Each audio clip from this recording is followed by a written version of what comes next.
ഭാർഗവ നിലയത്തെ ദ്രവ്യത്തിന്റെ അവസ്ഥാന്തരത്തിലെ മനസ്സിലാക്കി ആ പഞ്ചഭൂതങ്ങളിൽ നിന്നും ജനിക്കുന്ന ത്രിഗണവൈഭവത്തിന്റെ അടിസ്ഥാനത്തിൽ ആ രജോ സത്വ തമോ ഗുണങ്ങളിലൂടെ വേർതിരിച്ചുകൊണ്ട് ദേവസ്വവും ബ്രഹ്മസ്വവും എന്ന് പറഞ്ഞിട്ട് ഈ ഭൂമിയെ തിട്ടപ്പെടുത്തി ചിട്ടപ്പെടുത്തി ഭാഗിച്ച് ഒരു സ്വമ്മും നഷ്ടപ്പെട്ടു പോകാതെ, ഒരു സ്വത്വവും നഷ്ടപ്പെട്ടു പോകാതെ, ഒരു സ്വത്തും നഷ്ടപ്പെട്ടു പോകാതെ, നഷ്ടപ്പെട്ടു പോകാതെ വന്യമായിരിക്കുന്ന ഈ വനലോകത്തിന്റെ ആ ഭംഗിയെ തന്നെ നിലനിർത്തിക്കൊണ്ട് ശാസ്ത്രത്തിൽ പ്രതിഷ്ഠിതമാക്കിയിട്ട് ഇവിടെ ചതുപ്പിൽ നിന്നും ഈ ശിവത്വത്തെ ഉയർത്തിയ മഹാവൈഭവമുള്ള ജ്ഞാന അവതാരമായി മാറിയ ആളാണ് പരശുരാമൻ.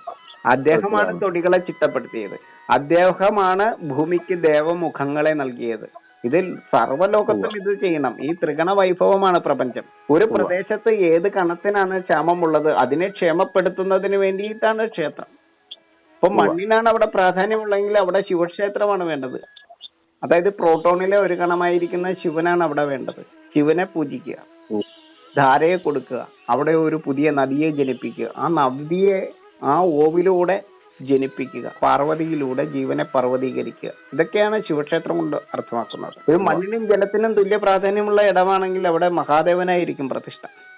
അതല്ല, 5 ഭൂതങ്ങൾക്കും തുല്യ പ്രാധാന്യമുള്ള ഇടങ്ങളാണെങ്കിൽ അവിടെ പരമശിവനായിരിക്കും പ്രതിഷ്ഠ.